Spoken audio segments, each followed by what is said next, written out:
ಪ್ರೀತಿರುವ ಒಬ್ಬ ಸ್ನೇಹಿತದ ಲಕ್ಷ್ಮಣ ಸವದಿನ ಈ ವರ್ಷ ಟ್ರ್ಯಾಕ್ಟರ್ ಹೊಡ್ಯಾಕ ಕಳಿಸ್ತೀನಿ. ಅರೆ ನನ್ನದು ಉದ್ಯೋಗದ ನನ್ನ ಬದುಕದು. ನಾನೊಬ್ಬ ರೈತನ ಹೊಟ್ಟೆಲಿ ಹುಟ್ಟಿದ್ದೇನೆ. ಎತ್ತನ್ನು ಹೊಡಿತೀನಿ, ಟ್ರ್ಯಾಕ್ಟರ್ ಹೊಡಿತೀನಿ, ಪ್ರಸಂಗ ಬೆಟ್ಟನು ಹೊಡಿತೀನಿ.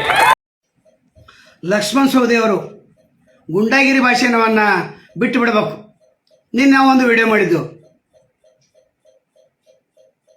ನಾವು ಟ್ರ್ಯಾಕ್ಟರ್ನ ಓಡಿಸ್ಲಿಕ್ಕೆ ಯಾರು ಕಳಿಸ್ತಾರ ಅವರನ್ನ ಈ ರೀತಿ ನಾವು ಹೊಡಿತೇವಂತ. ಆ ಶಬ್ದ ಅವರಿಗೆ ಯೋಗ್ಯ ಅಲ್ಲ.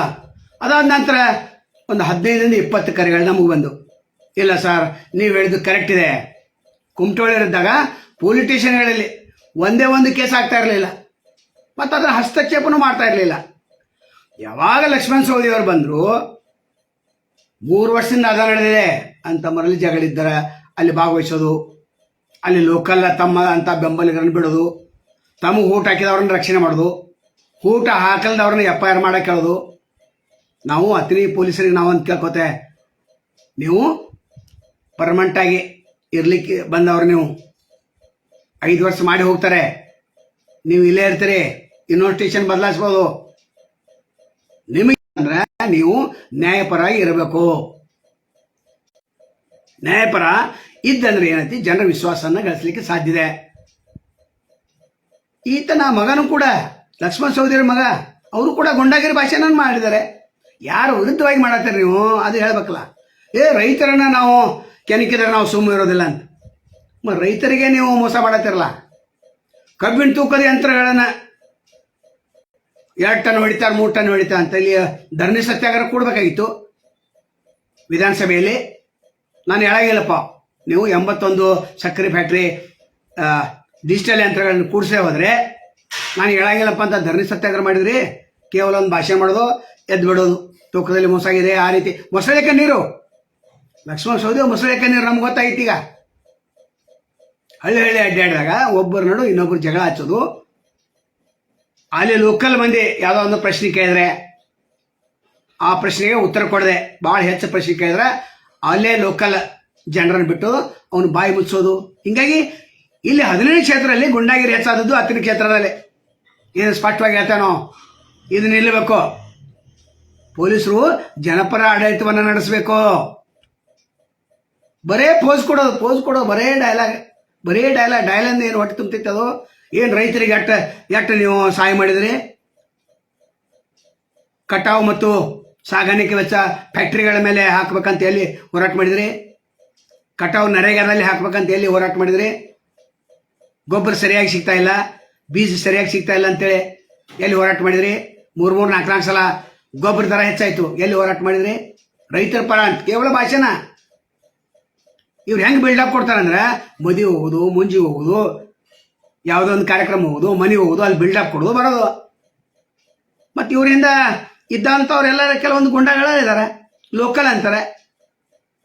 ಅಧಿಕೃತವಾಗಿಲ್ಲ, ಅನಧಿಕೃತವಾಗಿ ಅನ್ಡಿಕ್ಲೇರ್ಡ್ ಡೆಮಾಕ್ರಸಿ ಅಂತಿಲ್ಲ, ಹಂಗೆ ಅದು. ಇವ್ರು ಹಿಂದೆ ಇದ್ದಂಥವ್ರು. ಕುಮಟೋಳಿ ಇದ್ದಾಗ ಏನೂ ಇರಲಿಲ್ಲ. ಕುಮಟೋಳಿ ಇದ್ದಾಗ ಅನೇಕ ಏತ ನೀರಾವರಿ ಯೋಜನೆಗಳನ್ನು ತರಲಿಕ್ಕೆ ಪ್ರಯತ್ನ ಮಾಡೋದು, ಅಂತರ್ಜಲ ಹೆಚ್ಚು ಮಾಡಲಿಕ್ಕೆ ಪ್ರಯತ್ನ ಮಾಡಿದರು. ಇವ್ರು ಕೇವಲ ಭಾಷೆನ 3 ವರ್ಷದಿಂದ ನೋಡ್ಕೊಂಡು ಬಂದಿದ್ದಾರೆ. ಏನು ಕೇಂದ್ರೀಯ ವಿಶ್ವವಿದ್ಯಾಲಯ ಆಯಿತು, ಭಾಳ ಚಲೋ ಆಯ್ತು, ಇನ್ನು ಕಬ್ಬು ಬೆಳೆಗಾರರು ಸಂತೋಷದಿಂದ ಇರ್ತಾರೆ. ಇನ್ನು ಮುಂದೆ ಇಷ್ಟು ನೀರಾವರಿ ಕ್ಷೇತ್ರ ಆಗ್ತೈತೆ, ಬರೇ ಬಿಲ್ಡಪ್ ಕೊಡೋದು ಮೊದಲು ಬಿಡಬೇಕು. ಭಾಷೆನ ಮೊದಲು ಸುಧಾರಿಸ್ಕೊಳ್ಳಿ. ಇಲ್ಲಿ ಒಂದು ಉದಾಹರಣೆ ನೋಡೋಣ. ಅಡಹಳ್ಳಿ ಅಡಹಳ್ಳಿ ಅಲ್ಲಿ 8 ಕಿಲೋಮೀಟರ್ ಇದೆ. ಕಂಟೀರ ತೆಗಿರೋ, ಆಜು ಬಾಜುಂದು ಕಂಟೀರ ತೆಗಿಸ್ರಿ. ಅಲ್ಲಿ ಹುಡುಗಿಯರು ಸಾಲಿಗೆ ಹೋಗ್ತಾರ, ರಸ್ತೆ ಮಾಡೋದೇ ಇಲ್ಲ. 10 ವರ್ಷದಿಂದ ಹಂಗೆ ಒಂದು ರಸ್ತೆ ಮಾಡೋಕ್ಕಾಗಿಲ್ಲ. ಅಡಹಳ್ಳಿದು ಟೆಂಡರ್ ಕರ್ದೇನೆ, ಅದು ಮಾಡಿದ್ರೆ ಇದು ಬರೇ ಕತೆ, ಬರೇ ಸುಳ್ಳು. ಲಕ್ಷ್ಮಣ್ ಸವದಿಯವ್ರ ಬಾಯಿಂದ ಬಂದದ್ದು ಕೇವಲ ಸುಳ್ಳು. ನಾವು ಅನೇಕ ಸಲ ಪರೀಕ್ಷೆ ಮಾಡಿದ್ದೇವೆ. ನಾವು ಯಾರ ಪರ ಅಲ್ಲ, ಯಾರ ವಿರುದ್ಧ ಅಲ್ಲ. JDS ಪರ ಅಲ್ಲ, ಕಾಂಗ್ರೆಸ್ ಪರ ಅಲ್ಲ, ಮತ್ತು BJP ಪರ ಅಲ್ಲ. ನಾವೇನು ಆ ಕ್ಷೇತ್ರದಲ್ಲಿ ಏನು ನಡೀತೈತೆ ಅದು ಸತ್ಯ ಘಟನೆನ ನಾವು ಹೇಳೋರಷ್ಟೇ. 15ನೇ ಹಣಕಾಸಿನ ಯೋಜನೆಯಲ್ಲಿ ಕೆಲವೊಂದು ಗ್ರಾಮ ಪಂಚಾಯತ್ ಕೆಲಸ ಆಗಿವೆ.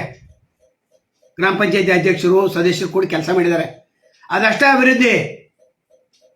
15ನೇ ಹಣಕಾಸಿನ ಯೋಜನೆಯಲ್ಲಿ ಏನು ಪಿ ಡಿ ಒಗಳು ಕೆಲಸ ಮಾಡಿದ್ದಾರೆ, ಅಧ್ಯಕ್ಷ ಹಿಡ್ಕೊಂಡು ಉಪಾಧ್ಯಕ್ಷ ಹಿಡ್ಕೊಂಡು ಸದಸ್ಯನ ಹಿಡ್ಕೊಂಡು, ಅದು ಅಂತ ಅಷ್ಟೇ ಕೆಲಸ. ಹಿಂದಿನ ಶಾಸಕರು ಹಂಗೆ ಮಾಡಲಿಲ್ಲ. ಗಜಾನ ಮಂಗಸೂಳಿಯವರು ದೊಡ್ಡ ಲೀಡರ್ ಅವರು ಆ ಭಾಗದಲ್ಲಿ, ಬೆಳ್ಳಿ ಕೊಡಲಿಲ್ಲ. ಕಾಂಗ್ರೆಸ್ ನಾಯಕರು ಎಷ್ಟು ಮೋಸ ಮಾಡಿದ್ರು ಗಜಾನ ಮಂಗಸೂಳಿ ಅವರಿಗೆ ಅಂತಂದರೆ ಅದು ಹೇಳಲಿಕ್ಕೆನ ಇಲ್ಲ.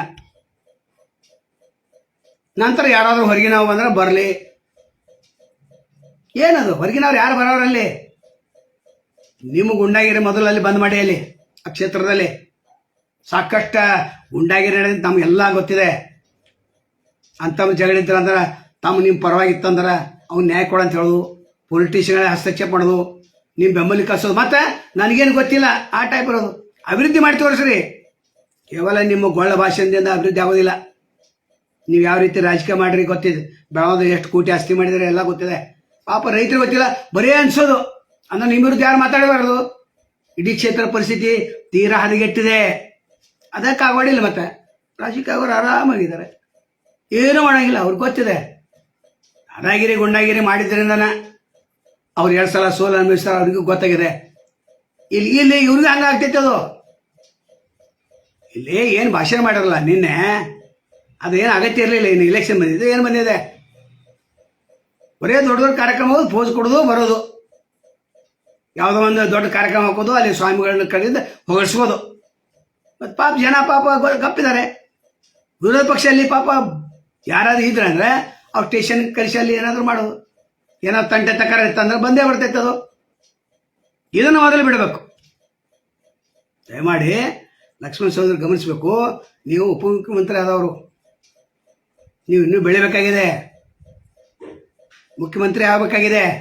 ಆದರೆ ಏನು ಪರಿಸ್ಥಿತಿ ಅಲ್ಲಿ ಹಳ್ಳಿಯಲ್ಲಿ ಹೋದಾಗ ಲಕ್ಷ್ಮಣ ಸಹೋದರಿ ವಿರುದ್ಧ ಮಾತಾಡಕ್ಕೆ ಅನ್ಸ್ತಾರೆ. ಯಾಕೆ ನಿಮ್ಮ ಪ್ರಶ್ನೆ ಕೇಳಬಾರ್ದು? ರಸ್ತೆ ಮಾಡಿರಿ ಅಥವಾ ಅಟ್ಲೀಸ್ಟ್ ಆಜು ಬಾಜು ಕಂಟೀನೆ ಕಡಿಸಿ ಅಂತ ಹೇಳಬಾರ್ದು. ಹೇಳಿದ್ರೆ ಭಾಳ ಜೋರಲ್ಲಿ ಮಾತಾಡ್ತೇನೆ ಅಂತ ಅವು ಯಾರೋ ಚೀಲಾಗಿರ್ತಾರಲ್ಲ, ಚಮಚಗಳಿರ್ತಾರಲ್ಲ, ಛತ್ರಿಗೆರೆಗಳು ಇರ್ತಾರಲ್ಲ, ಆ ಛತ್ರಿಗೊಳಗೆ ಮತ್ತೆ ಕಾಮೆಂಟ್ ಮಾತ್ರ ಹೆಂಗೆ ಬೇಕಾದಂಗೆ ಮಾಡೋದು ನಮಗೆ. ಯಾಕೆ ಸತ್ಯ ಮಾತಾಡತ್ತೇವಲ್ಲ ನಾವು.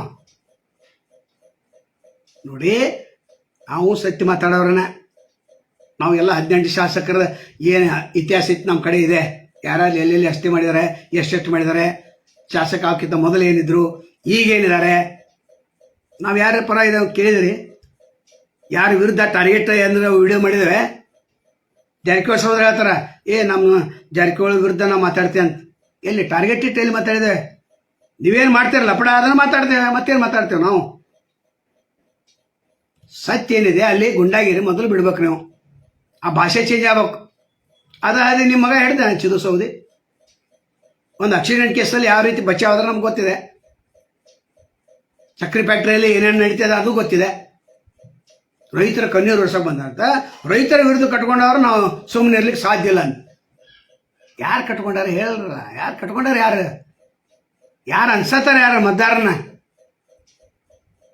ಇದು ಬಿಡಬೇಕು. ಪೊಲೀಸ್ ಸ್ಟೇಷನ್ಗಳಿಗೆ ಒಂದು ವಾರ್ನಿಂಗ್ ಕೊಡ್ತೇನೆ. ನೀವೇನು ಪೊಲೀಸರಿದ್ದೀರಿ, PI ಇದ್ದೀರಿ, PSI ಇದ್ದೀರಿ, ನೀವು ಸ್ವಲ್ಪ ಎಚ್ಚರಿಕೆಯಿಂದ ಇರ್ಬೇಕಷ್ಟೆ. ಸತ್ಯ, ನ್ಯಾಯ, ನೀತಿ, ಧರ್ಮ ಸುಮ್ಮ ಪೊಲಿಟಿಷಿಯನ್ದಲ್ಲಿ ಉಳಿದಿದೆ, ಅದಷ್ಟು ಕಳ್ಕೊಕೋಗ್ಬೇಡ್ರಿ. ಮತ್ತು ಸಿದ್ದರಾಮಯ್ಯ ಮೇಲೆ ಕೂತ ಹೇಳ್ತಾರೆ ಸ್ನೇಹ ಪೊಲಿಟಿಷಿಯನ್ ಆಗ್ಬೇಕಂತ. ಏನ್ರಿ ಎಂಥ ಸ್ನೇಹ ಪೊಲಿಟಿಷಿಯನ್ ಅಂತ ಅಂದರೆ? ಈ ಶಾಸಕರ ಮಾತನ್ನು ಕೇಳೋದು ಮೊದಲು ಬಿಡಬೇಕು. ಬೆಳಗಾವಿ ಜಿಲ್ಲೆಯಲ್ಲಿ K. ರಾಮರಾಜನ ಗಮನಕ್ಕೆ ನಾವು ತರ್ತೇವೆ. ಸರ್, ಆತನ ಕ್ಷೇತ್ರದಲ್ಲಿ ಗುಂಡಾಗಿರಿ ಹೆಚ್ಚಿದೆ, ನಿಮ್ಮ PIಗಳಿಗೆ DSPಗಳಿಗೆ ವಾರ್ನಿಂಗ್ ಕೊಡಿ. ಅಲ್ಲಿ ಅನ್ಯಾಯ ಹೆಚ್ಚಾಗಿದೆ ಅಂತ ನಾವು K. ರಾಮರಾಜನ ಗಮನಕ್ಕೆ ತರ್ತೇವೆ. ನಾವು ಏನು ಆ ಕ್ಷೇತ್ರದ ವರದಿ ಇದೆ, ಸತ್ಯ ವರದಿ ನಾವು ಹೇಳಲೇಬೇಕಾಗ್ತದೆ. ಸುಮ್ಮನೆ ಕೂತ್ರೆ ಹೆಂಗೆ? ಯಾರ ಬಾಯಿಲ್ಲಂತ ನಮ್ಮ ಬಾಯಿಯನ್ನು ನೀವು ಬಂದ್ ಮಾಡಲಿಕ್ಕೆ ಪ್ರಯತ್ನ ಮಾಡ್ತೀರಿ? ಯಾರಿಂದೂ ಸಾಧ್ಯ ಇಲ್ಲ. ನಮ್ಮನ್ನು ಕೆನಕಕ್ಕೆ ಹೋಗ್ಬಾರ್ದು ಸ್ಪಷ್ಟವಾಗಿ ಹೇಳಿದೇವೆ. ನಾವು ಭಾಳ ಸಲ ಹೇಳಿದ್ದೇವೆ. ಗಟ್ಟಿ ಧ್ವನಿ ನಮ್ಮದು. ಆ ಗಟ್ಟಿ ಧ್ವನಿ ಇನ್ನಷ್ಟು ಗಟ್ಟಿ ಮಾಡಂದ್ರೆ ಸಾರ್ವಜನಿಕರು ನಮ್ಮ ಬೆಂಬಲಿಕ್ಕಿಲ್ಲ, ಅಧಿಕಾರಿ ನಮ್ಮ ಬೆಂಬಲಿಕ್ಕಿಲ್ಲ, ರಾಜಕಾರಣಿಕ ಅವರೆಲ್ಲ ದೇಶ ಮಾಡ್ಕೊಂಡಾರ. ಅವ್ರೇನು ಉಳಿದಿಲ್ಲ. ಈಗ ಅವ್ರ ಕೈ ಅಧಿಕಾರ ಸಿಕ್ಕೈತಿ. ಕಾರ್ಯಾಂಗ, ಶಾಸಕಾಂಗ, ನ್ಯಾಯಾಂಗ, ಪತ್ರಿಕಾ ಧರ್ಮ ಎಲ್ಲ ಹಾಳು ಮಾಡಿಬಿಟ್ಟಾರ ಅವರು ರಾಜಕಾರಣಿಗಳು. ಯಾರು ಮಾತನಾಡೋಂಥ ಪರಿಸ್ಥಿತಿ ಅಂತ ತಂದಿಟ್ಟಿದ್ದಾರೆ. ಯಥ ರಾಜ ತಥಾ ಪ್ರಜಾ. ಮೇಲಿನ ಹಂಗೆ ಇದೆ, ಕೆಳಗಿನ ಹಂಗಿದೆ. ಹೀಗಾಗಿ ಅತನಿ ಕ್ಷೇತ್ರದಲ್ಲಿ ಏನು ಮತದಾರ ಯಾರು ಅಂಜುವಂಥ ಅಗತ್ಯ ಇಲ್ಲ. ಮುಂದಿನ ಸಲ ಇವರು ಲಕ್ಷ್ಮಣ ಸಹೋದರರು ಸೋಲ್ತಾರೆ, ಇದನ್ನು ಬರೆದಿಟ್ಕೋರಿ. ಅವ್ರು BJPಗೆ ಹೋಗಲಿ ಸೋಲ್ತಾರೆ, ಕಾಂಗ್ರೆಸ್ಸಲ್ಲಿ ಉಳಿದ್ರೂ ಸೋಲ್ತಾರೆ. ಮಂತ್ರಿಮಂಡಲ ಪುನರ್ರಚನೆಯಲ್ಲಿ ಇವರಿಗೆ ಅವಕಾಶವನ್ನು ಕೊಡಬಾರದಂತ ನಾವು ಕೇಳ್ತೇವೆ. ಯಾಕಂದ್ರೆ ಮತ್ತೆ ಮತ್ತಷ್ಟು ಶಕ್ತಿ ಬರ್ತೈತೆ. ಈಗ ಶಾಸಕರಿದ್ದಾನೆ ಎಷ್ಟು ಗುಂಡಾಗಿರಿಗೆ ಅದು ಇದು ಮಾಡುವಂಥ ಒಂದು ಹೊತ್ತಿನಲ್ಲಿ ಇನ್ನು ಮಂತ್ರಿ ಆದರೆ ಇನ್ನೆಷ್ಟು ಮಾಡಬಹುದು. ಹೀಗಾಗಿ ಟಾರ್ಗೆಟ್ ವಿಡಿಯೋ ನಾವು ಮಾಡೋದೇ ಇಲ್ಲ, ಯಾರ ಪರ ಇಲ್ಲ, ಯಾರ ವಿರುದ್ಧನೇ ಇಲ್ಲ. ಏನು ತೋಡ್ಪಟ್ಟದಲ್ಲಿ ಏನಾದರೂ ಸ್ವಲ್ಪ ಅಣ್ಣ ತಮ್ಮರ ಜಗಳ ಅಲ್ಲಿ ಅಂತಮ್ಮ ಜಗಳ ಹಚ್ಚೋದು, ಲೋಕಲ್ ಅಲ್ಲಿ ಏನು ಪೊಲೀಸರದಾರ PSIಗೆ ಫೋನ್ ಮಾಡಿ ಹೇಳೋದು, ಇವು ನಮ್ಮ ಮನುಷ್ಯ ನಮ್ಮ ಪರವಾಗಿರಿ ಅಂತೇಳಿ. ಲೋಕಲ್ ಗುಂಡಾಗಿರಿಯನ್ನು ನೀವು ಮೊದಲು ಶಾಸಕರು ಬಂದ್ ಮಾಡಿಸೋರು. ನಿಮ್ಮ ಅನ್ಯಾಯಗಳಿಗೆ ನೀವು ತಾಕೀತು ಕೊಡ್ಬೇಕು. ನಿನ್ನೆ ಶಬ್ದ ನೋಡಿದ್ರಲ್ಲ, ಆ ಶಬ್ದ ಅದು ಶೋಭೆ ತರುವಂಥ ಶಬ್ದ. ಅದು ಏನದು, ಎಂಥ ಶಬ್ದ ಅದು? ಅಂದ್ರೆ ಇದು ಯಾವ ರೀತಿ ಮಾತಾಡಬೇಕು, ಎರಡು ಏತ ನೀರಾವರಿ ತೆಗೆದುಕೊಂಡು ಬರ್ರಿ. ಇನ್ನೂ ಸಕ್ಕರೆ ಕಾರ್ಖಾನೆಗಳು ಹೆಚ್ಚು ಆಗಲಿ ಇಲ್ಲಿ, ಯಾಕಂದ್ರೆ ಕಬ್ಬು ಹೆಚ್ಚು ಅಥಣಿ ಕ್ಷೇತ್ರದಲ್ಲಿ ಬೆಳಿತೈತಿ, ನಮ್ಗೆ ಗೊತ್ತಿದೆ.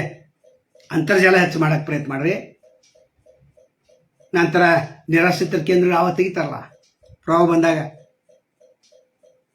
ಗಂಜಿ ಕೇಂದ್ರ ತೆಗಿತಾರಲ್ಲ, ಆವಾಗ ಸಹಾಯ ಮಾಡಿದ್ರೆ ನೇರವಾಗಿ ನಿಮ್ಮ ಸ್ವ ಕೈಯಿಂದ ಇಲ್ಲ. ಭಾಷಣ ಮಾಡೋದನ್ನು ಬಿಡಿ, ನೇರವಾಗಿ ಜನರಿಗೆ ಏನು ಬೇಕೋ ಆ ನ್ಯಾಯವನ್ನು ಕೊಡಿಸುವಂಥ ಕೆಲಸ ಮಾಡಿ ಗುಂಡಾಗಿರಿ ಭಾಷಣವನ್ನು ಬಂದ್ ಮಾಡ್ಬೇಕಂತ ಕೇಳ್ಕೊತಾರೆ. ನಮಸ್ಕಾರ.